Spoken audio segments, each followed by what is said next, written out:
You know, guys, in all the years I've been doing this, I'd say there are two questions I am asked more often than any others. And the first one would be, are you a bookmaker? The minute anybody finds out I have anything to do with handicapping and sports and gambling, etc., immediately, are you a bookie? Of course not. The other one is then the same people generally, or the spouses of those people, or the mothers and fathers of those people immediately say, well, you know, how do I get in that business? What skills do I need? Hey, you know what? Here's the honest to God's truth. I think there are two character traits you need in order to make money long-term gambling and as a handicapper. Two things you need. First is you cannot ever bet scared. You bet to win. You don't bet not to lose. You don't bet to hedge your bets. You bet to win, and you never bet scared. And I'll amplify that comment in a moment. The other thing is that you've got to have short-term memory deficit. You can't... you can't lament the losses, as I always say. You don't celebrate the wins, you don't lament the losses. Because when you do, you miss the next money-making opportunity that's ahead of you. Yesterday, as I told you, early in the week, Alabama and LSU, I zeroed in on that game and I fell in love with it. It didn't matter that it was the game of the century. It didn't matter it was going to be the biggest bet game on yesterday's card. It didn't matter that, had you noticed, just about every single handicapper out here on this site passed on that game. I mean, literally passed on the game, which is their prerogative because most of them had hell of days, just incredibly big winning days on Saturday. But, you know, if you had asked 100 sports experts, all the media types, 100 of them, who did you like in the game? 50 would say one side, 50 would say the other. But I was hell-bent on going with LSU. And I told you yesterday, if you got the play and you got the analysis, I thought LSU was going to win the game outright. I said they'd win it outright by 1. Oh, gee, they won it by 3 in overtime. I told you that I thought the key in that contest was going to be, one of the keys was going to be Jordan Jefferson coming in as the LSU quarterback relief pitcher, shall we say. And you saw the impact that Jefferson had in the game, especially after Lee's 2 costly interceptions. But the bottom line is this. It was a huge, huge game. But you can't be scared. You got to go for it. If that's the game, and granted, as I always tell you, marquee games are the hardest games to win because the line's always the sharpest. But I told you yesterday, I thought that line was not that sharp. You know, and the reason I didn't release the play earlier in the week is I thought we'd get additional value, which we did more or less, on LSU because I thought the public support would naturally gravitate toward the home team because all we heard about was how great that Alabama defense was. And I think we got an extra half point out of it for free. Not that we needed it, but still it was nice having it. Now, as for the play itself, it was a 15-dime release, and you shouldn't have been surprised that I went big on a big game because, hell, my biggest play ever in college football was last year's BCS title game when I backed Auburn against Oregon. Now, yesterday was a 15-dime play, but as I always like to mention to you, and I pointed out yesterday as well, that 15-dime play was no bigger than last Sunday's 15-dime winner on the Buffalo Bills in a 23-0 shutout of the Washington Redskins. It wasn't the magnitude of the game being played. It was the magnitude of the selection, the rating, that really made the difference. So it was another 15-dime winner for me yesterday. And in terms of short-term memory deficit, listen, guys, you know, you saw how we lost Monday night with the San Diego Chargers on the Phillip Rivers fumbled snap. You can't lament those type of losses. I told you the breaks always even out over the long haul. How many breaks did we get yesterday with LSU? I think about the interception at the goal line where it could have went either way. I think about the boneheaded play calling by Nick Saban in the first possession, or the only possession for Alabama in the overtime session. The breaks went our way and cashed in, as they always do. I tell you, they always equal out over the long haul. Hi everyone, Al DeMarco here, and of course this is going to be your Sunday video report. Let's see, what have we got going here today? Number of free picks coming your way. Also have a $15 discount code that'll get you $15 off of any purchase you happen to make today. Also the details on how you can win up to $300 of my money playing fantasy football today through DraftStreet.com, and also want to talk about a couple of hot handicappers as well. And let's start with the hottest of them all in the NFL, Craig Davis, 100-dime NFL winner number 15 out of 17 going today. His 2011 Dog of the Year, part number 3.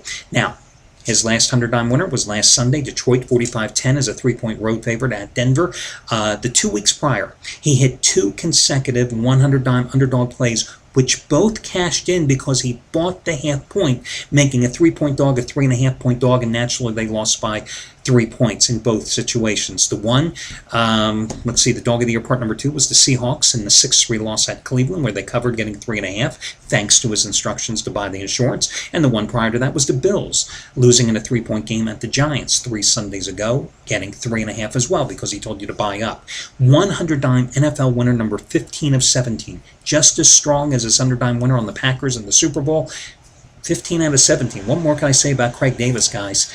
Just a phenomenal run with his absolute biggest play. But this is a guy who specializes in football. President of FantasyFootball.com. No one in this industry follows the NFL like this guy does. So you might want to check it out for Craig Davis. Also, I want to point out that Anthony Redd, who yesterday hit an 80 dime play with Baylor. How easy was Baylor against Missouri? 45, 32, and 2 lifetime with 75 dime plays. Yesterday, 80 dime play on Baylor. 362 dimes profit over the past 18 days. Today, highest rated NFL play of the season. His first 100 dime release, so you might want to check out A-Red as well. Congratulations going out to Bob Valentino. Yesterday, first ever 100 dime college football lock of his career. Not month, not season, I'm talking career. Winner on Pittsburgh. Plus 3.5 to plus 4, depending on whether you got him at 3.5 and bought up the half point as he instructed. Either way, you won as they covered in a 3-point home loss to Cincinnati. So kudos going out to him. Also, congratulations going out to Trace Adams, guys, yesterday, hitting his biggest college football play of the season as Virginia got the job done. His one and only 2,500 star release. Now he's looking for his 4th straight winning NFL Sunday. You might want to check out him. Also, trace his pay after you win plays. Last Sunday it was Detroit Lions. Monday night it was Kansas City under. 29-12 run with pay after you win releases. 500 another pay after you win play today. Once again, he wins or you don't pay. It's really quite as simple as that. And finally, Scott Delaney, 80 dime winner number 6 in a row yesterday. His ACC game of the year, Virginia, the easy road win against Maryland in revenge. Now the bad side. Shawn Michaels did not win the 100 dime bailout game of the year number 3 in a row as Hawaii failed to get the job done last night against Utah State. But that was about the worst news I could possibly tell you, because otherwise everybody had phenomenal days on Saturday here at the site. Let me give you a money saving discount coupon code, guys. It is going to be Fallback. All put both words together. Fall, F-A-L-L, and back, B-A-C-K, Fallback. No number associated with it. Fallback. You enter that when prompted in the shopping cart. You'll save $15 off of any single purchase today. And it's also serving as a reminder. Guys, remember, time change, fallback 1 hour. And, of course, if you haven't checked your smoke alarm, smoke detector, and carbon monoxide detector batteries, you should do that as well. That's what the reminder is for today. Fallback will save you $15 off of any single purchase you make today. Also, remember, you've got till 1 o'clock Eastern Time today to finalize your roster over at DraftStreet.com, playing the Fantasy Football Challenge. $300 of my money up at stake once more. Top 7 finish in the money. You've got till 1 o'clock Eastern Time to finalize your roster. You go to DraftStreet.com. You use my last name, DeMarco. Easy as that. That gets you free entry into the contest. You're playing against me, Steve Boudin, other handicappers at the site, hundreds and hundreds of you out there as well. Top 7 finish in the money. Remember, this is unlike your old school fantasy football, which you've got to play for a whole season. This league, this contest is determined right after the Monday night game between the Bears and the Eagles. So check it out over at DraftStreet.com. You've got $100,000 mythical bankroll, and as general manager, you've got to draft your team. Couple quarterbacks, couple running backs, couple wide receivers, a tight end, etc. You put it together. 1 o'clock Eastern Time is your deadline. It's a free entry. Top 7 finish in the money. $300 of my money at stake in the contest. Now, let's get to a couple of free picks here. I'm going to go with San Francisco. You know, I went against Washington last week because the week prior, the Redskins had lost Moss and Hightower, who accounted for 34% of their total offense. What happened? I mean, a Bills team that was ranked 31st in the league in terms of overall defense totally shut out the Redskins in a 23-0 victory, holding them to 178 net yards. A Bills team that had 4 quarterback sacks on the season came up with 10 sacks of John Beck in that contest as well.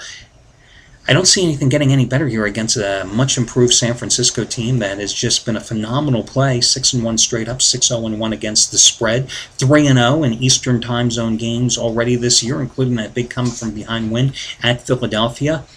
So, I'm going to go with the 49ers in this one. They're laying, it's now up to about 4 points in most places. Frank Gore has been phenomenal. 4 straight games of over 125 yards rushing. Last week against Cleveland in a 20-10 home win and cover against the Browns. 31 carries, 134 yards. And Alex Smith, another steady game, managing the game effectively. 15 for 24, 177 yards and a touchdown. So I'm going to go with San Francisco in that contest. I'm also going to go ahead and take Atlanta. Falcons coming off the bye. Yes, it has me a little worried. They have covered 10 of their last 14 on the road, although just 1-3 on the road this season. But they've got to build momentum. Listen, the bottom line with the Falcons is when they run Michael Turner, they win games. That's what they've got to do. That makes Matt Ryan so much more effective. Falcons' speed is not negated today since they're playing in Indianapolis.